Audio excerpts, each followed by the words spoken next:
नई नवेली दुल्हन होती है जिसके माता पिता बड़े शौक से उसको विदा करते हैं। और विदा करके जो दूल्हा होता है अपनी दुल्हन को बड़ी धूमधाम से बारात लेके जाता है उसके घर, और दुल्हन को अपनी विदा करके वो दूल्हा अपने घर लाता है। और जब दुल्हन की पहली रात यानी सुहाग रात होती है, दूल्हा उसके साथ कुछ ऐसा करता है कि जिसे सुनने के बाद आपके होश उड़ जाएंगे और आपको इस पर यकीन भी कर पाना शायद मेरी तरह थोड़ा मुश्किल होगा। कुछ ऐसा उसके साथ वो दूल्हा करता है कि उस दुल्हन की रातों रात मृत्यु हो जाती है। सुहाग रात के दिन वो नई नेवली दुल्हन कैसे दूल्हे के हाथों मारी जाती है। तो चलिए फिर इस कहानी को पूरा अंत तक जानने के लिए हमारे वीडियो के अंत तक बने रहिए। तो आदाब, सत श्री अकाल, नमस्कार, हाजिर हूं मैं हाईवे क्राइम तक में आपके साथ। उम्मीद है हाईवे क्राइम तक का परिवार स्वस्थ होगा, मस्त होगा, अपना ख्याल रख रहा होगा। और अगर आप मेरे चैनल पर नए आए हैं तो मेरे चैनल को सब्सक्राइब करें। आप जान रहे हैं हाईवे क्राइम तक का परिवार अभी नया है तो बहुत कम ही इस पे सब्सक्राइबर हैं। उम्मीद है आप अपना प्यार देकर मुझे आगे बढ़ाएंगे, क्योंकि आपके प्यार के बिना हम आगे नहीं बढ़ पाएंगे। तो उम्मीद है, हाथ जोड़कर विनती है कि अगर आप हमारे परिवार से नए जुड़े हैं तो हमारे चैनल को सब्सक्राइब करें। तो इस कहानी की शुरुआत होती है उत्तर प्रदेश में, एक जिला लगता है हमीरपुर। हमीरपुर में एक कॉलोनी है PWD। इसी कॉलोनी से सन 2024 में एक बारात जाती है। बारात जालौन में एक जहाँ पड़ती है उरई, इसी उरई में बारात जाती है। दूल्हे का नाम विजय उमेर होता है। विजय उमेर पेशे से एक सॉफ्टवेयर इंजीनियर होता है। हालांकि जो दूल्हा होता है वह काफ़ी पढ़ा लिखा होता है। जाहिर सी बात है, अगर वो इंजीनियर है तो पढ़ा लिखा तो होगा ही। वो अपने परिवार का इकलौता बेटा होता है। तो उस बेटे की, विजय उमरे की बारात बड़ी धूमधाम से जाती है। और जो लड़की वाले होते हैं, लड़की का नाम आरती साहू होता है। आरती साहू भी दरअसल वो भी पढ़ी लिखी लड़की थी और वो भी अपने माता पिता की इकलौती लड़की थी। बारात दरवाजे पे जाती है और बारात का बड़े जोरों शोर से स्वागत होता है। दरअसल ये जो आरती साहू होती है, इसके जो माता पिता होते हैं, इनकी बहुत साल पहले ही मौत हो चुकी होती है। और वो जो लड़की का भाई है आरती साहू का, अपनी बहन की जिम्मेदारी निभाता है और अपनी बहन की शादी बड़ी धूमधाम से करता है, क्योंकि वो अपने भाई की इकलौती बहन थी। तो जो भाई होता है बड़े प्यार से और लाडो प्यार से अपनी बहन को माता पिता के जाने के बाद उसकी बहुत अच्छी परवरिश करता है, बहुत अच्छे संस्कार देता है और बड़े प्यार से पालता पोसता है। और एक दिन रीति रिवाज के हिसाब से वो उसकी शादी कर देता है। फिर बारात धूमधाम से आती है और आरती को विदा करके जो दूल्हा होता है वो अपने घर ले जाता है। फिर जो विजय उमरे होते हैं, जब उनकी बारात घर लौटती है तो घर पर भी नई नवेली दुल्हन का बड़े जोरों शोर से स्वागत होता है, क्योंकि स्वागत हो भी क्यों ना, तो विजय उमरे होता है वो अपने परिवार का इकलौता बेटा होता है। तो बेटे की बड़ी धूमधाम से नई नवेली दुल्हन की का वेलकम होता है और जो दरवाजा छेकाई की रस्म होती है वो भी होती है। फिर धीरे धीरे जो भी दुल्हन के साथ, नई नवेली दुल्हन के साथ जो भी रस्में होती हैं वो एक एक करके रस्म निभाई जाती हैं। फिर वो भी रस्म आती है इस रस्म का लड़कियों को बड़ी बेसब्री से इंतजार होता है। फिर आती है दुल्हन की सुहागरात की रस्म। तो फिर जो दूल्हा है उसकी बेट यानी उसकी सेज सजाई जाती है। फूलों की माला से दुल्हन के लिए कमरा सजाया जाता है। फिर दुल्हन को तैयार करा के उस सेज पर बिठाया जाता है और फिर दुल्हन घूंघट काढ़ के बड़ी बेसब्री से अपने दूल्हे के आने का इंतजार करती है और उसके मन में बहुत सारे ख्यालात आते हैं। फिर जब वो दूल्हा आता है तो आपस में कुछ देर बातें करते हैं। बातें करते करते दोनों एक दूसरे में खो जाते हैं। फिर वो जो दूल्हा होता है मुँह दिखाई के तौर पर अपनी दुल्हन को एक सोने की चेन देता है। फिर धीरे धीरे वो करीब जाते हैं और दोनों के बीच में फिर जैसे कि होता है कि शारीरिक संबंध बनना शुरू हो जाता है। दरअसल जो दूल्हा होता है पहले तो उसके साथ वो धीरे धीरे शारीरिक संबंध बनाता है, फिर देखते देखते दूल्हा पागलों की तरह उससे शारीरिक संबंध बनाता और उसे शारीरिक संबंध ही बनाता, साथ साथ प्राकृतिक अप्राकृतिक तरीके से दोनों तरीके से वो उससे शारीरिक संबंध बनाता। जो दुल्हन होती इतने में वो उससे मना भी करती कि तुम ये क्या कर रहे हो। तो जो दूल्हा होता है उसी रात को उसको वो पीटता भी है। और फिर अब दुल्हन नई नवेली वो दुल्हन थी, उसे नहीं पता था कि उसके साथ ऐसा कुछ होगा और पहली ही रात उसे पीटता है और उससे हर तरीके से प्राकृतिक अप्राकृतिक तरीके से उससे शारीरिक संबंध बनाता और उससे उसी रात उसने वो बिल्कुल हैवान बन जाता है। और जब तक सुबह नहीं होती है तब तक वो उसके साथ बुरी तरीके से, बहुत बुरी तरीके से, एकदम क्रूर तरीके से उसके साथ शारीरिक संबंध बनाता है। फिर वो जब लड़की सुबह होती है तो उसकी तबीयत खराब हो जाती है।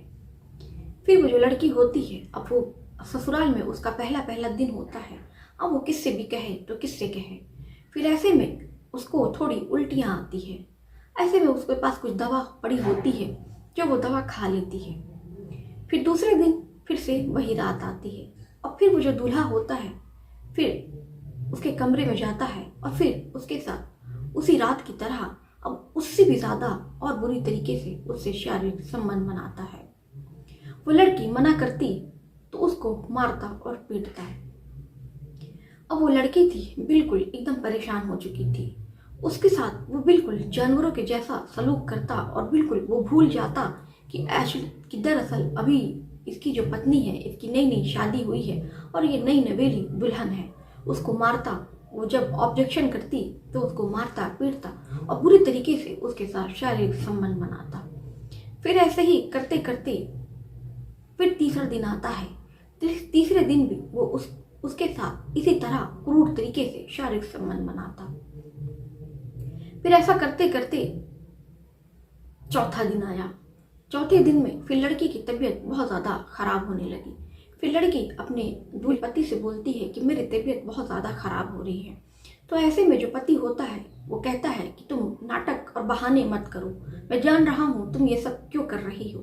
फिर वो उसके साथ क्रूर तरीके से शारीरिक संबंध बनाता है। और फिर जो लड़की थी इसी तरह करते करते पाँचवें दिन में उसकी तबीयत इतनी ज़्यादा खराब हो जाती है कि फिर वो अपने भाभी जो उसकी जेठानी होती हैं ससुराल में, उनसे वो कहती है कि मेरी तबीयत बहुत ज़्यादा ख़राब है, मुझे समझ में नहीं आ रहा है मैं क्या करूं, मुझे 3 दिन से उल्टी हो रही है और उल्टी रुक नहीं रही है। फिर ऐसे में जो उसकी जेठानी होती हैं वो देखती हैं कि वाकई लड़की की जो तबीयत है वो काफ़ी ज़्यादा ख़राब है।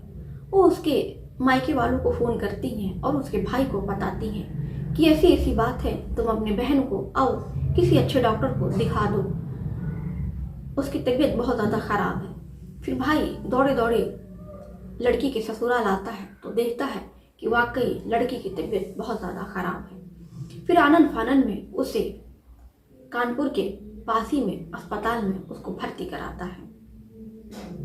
और जब भर्ती कराता है तो फिर जो लड़की की भाभी होती हैं उससे पूछती हैं कि बेटा ऐसा क्या हुआ है, तुम्हारी तबीयत अभी तो सब कुछ ठीक था जब तुम विदा होके गई थी, ऐसा क्या हो गया कि एक बैग तुम्हारी तबीयत इतनी ज़्यादा ख़राब हो गई।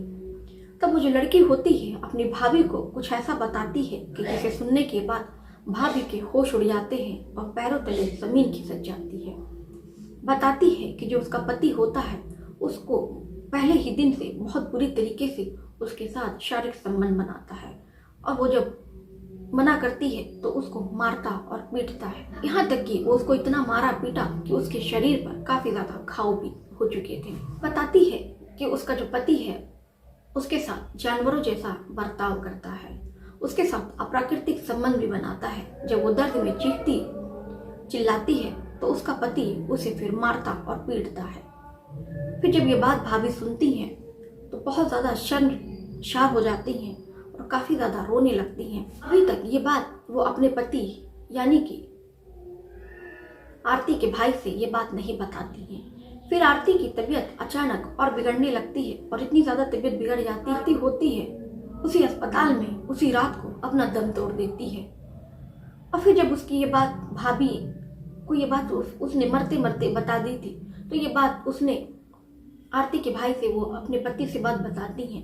तो जो उसका भाई होता है फिर वो पुलिस को इत्तला करता है और फिर मौके पर पुलिस पहुंचती है और फिर पुलिस छानबीन करना शुरू कर देती है।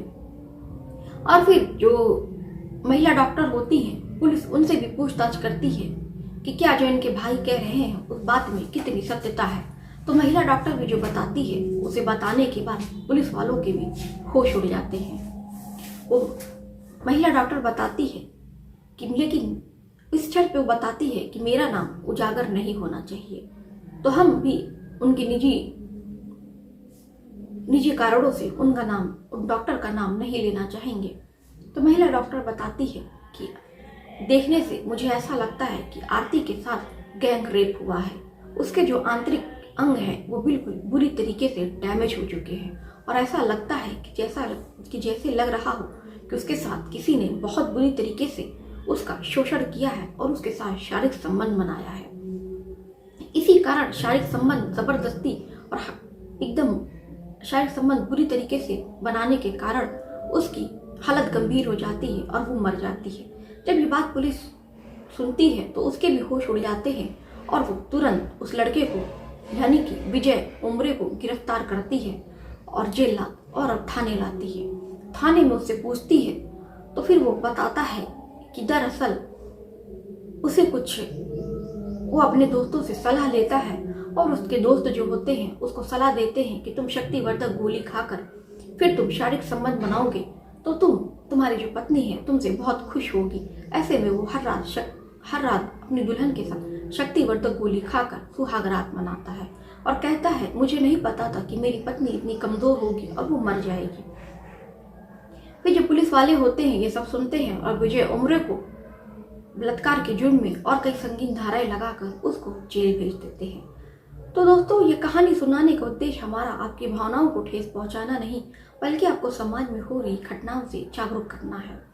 तो आपने देखा कि आजकल दुनिया में समाज में कैसे कैसे दरिंदे हैं कि वो अपनी ही दुल्हन के साथ नई नवेली जो दुल्हन होती है उसका उसी रात बलात्कार करता है और उस तरीके से इतने गंदे तरीके से उसका शारीरिक शोषण करता है, शारीरिक संबंध बनाता है कि वो 7 दिन जो 7 जन्मों की मरने जीने की कसमें खाते हैं वो 7 दिन तक ही साथ रह पाते हैं और 7 दिन के बाद वो लड़की अपना दम तोड़ देती है। किसी और कहानी के साथ एक नए एपिसोड के साथ और जाते जाते अगर आपने मेरे चैनल को सब्सक्राइब नहीं किया तो मेरे चैनल को सब्सक्राइब कर ले। ऐसी ही घटनाएं आपको जागरूक करने के लिए लाते हैं। तो चलिए फिर मिलते हैं किसी और एपिसोड के साथ। आदाब, नमस्कार।